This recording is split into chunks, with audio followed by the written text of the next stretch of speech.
Indie games have become more accessible than ever, with crowdfunding, an idea, and a will and dedication like no other. A game can be changed from being an absolute travesty to one of the best games in history. So here is my list of games that turned fans' heads and competed with big studios who blew millions. Number 5.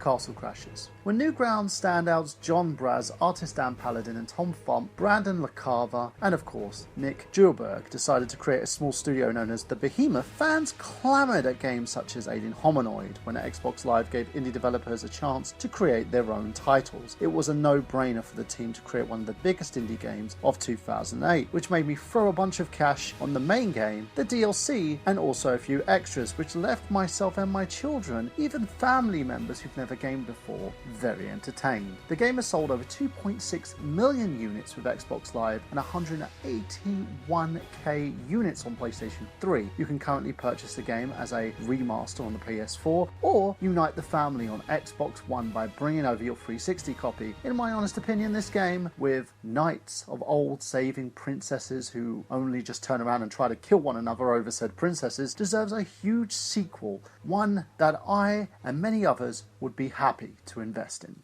Number 4. Five Nights at Freddy's. A game that is synonymous with YouTube scares and Let's Play videos, leaving fellow YouTubers screaming and soiling their pants. This series is centered on the story of a fictional restaurant named Freddy Fazbear's Pizza, a pistache of restaurants like Chuck E. Cheese or Showbiz Pizza Palace. The first 3 games center around the player working as a nighttime security guard, in which they must utilize several tools, most notably checking security cameras to survive against animatronic characters, which become mobile and homicidal after hours. The 4th game of the series, which differentiates from its predecessor, takes place in a house of a child who must defend against nightmare versions of the animatronic characters by closing doors and fleeing on foot. The 5th game, however, takes place in a maintenance facility owned by a sister company of Freddy Fazbear's Pizza. In the game, the player character is a technician instead of a night guard who must do different tasks as told by the AI voice heard in the game. According to Think Gaming,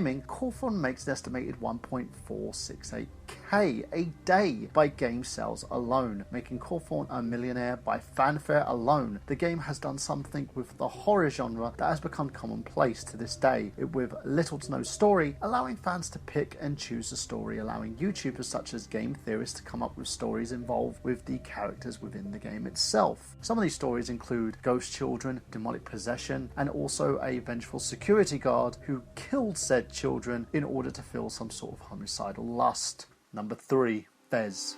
If you haven't lived under a rock, you will know the story behind this indie puzzle platformer designed by Phil Fish and developed by Polytron and skyrocketed to success in less than a year after its release in 2012. In fact, Fez managed to sell 20,000 copies the day it was released and continued its monumental hit by hitting over 1 million copies sold at the end of 2013. Fez scored high praise among critics and was enjoyed not only by PC gamers but also Xbox 360, PS3, PS4 and PS Vita gamers alike. Even though the game is still available to you lovely people out there, we will not be getting a sequel due to Phil Fish having a mental breakdown and literally destroying his own gaming career.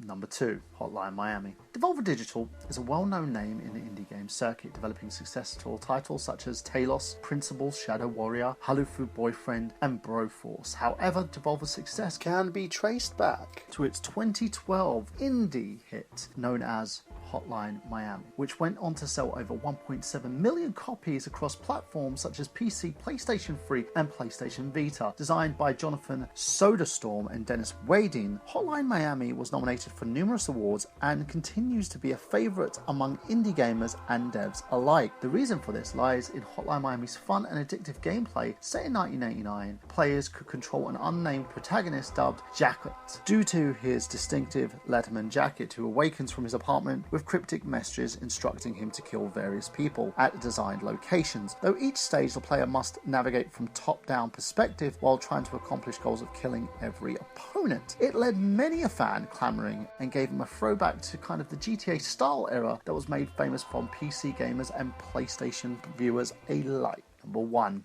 Minecraft. Not only is Minecraft one of the highest grossing indie games and is currently one of the most popular games on YouTube channels and gaming media alike, it's developed by Mojang's Marcus Parson, and Minecraft's full version was released in 2011 and went on to win a total of 5 awards by game developers conferences. Critical acclaims aside, Minecraft is truly one of the biggest indie game success stories of all time. As of 2016, Minecraft averages a mind-boggling total of 56,000 copies sold per day and sold on a whopping 106 million copies to date. Furthermore, developers Marcus Persson has become a billionaire after selling Mojang to Microsoft in 2014 with a total earned of $2.5 billion. Minecraft is an open world sandbox game with no assigned goals for players to accomplish. It allows the users to unlimited freedom to come up with playing the game any way that they choose. Although there is achievement systems in-game, if they want to remain at a task, there are other options including breaking and placing blocks in the game world and composed of various 3D objects, mainly cubes, that are arranged and fixed to grid patterns and exterior representations of different materials, including dirt, stone,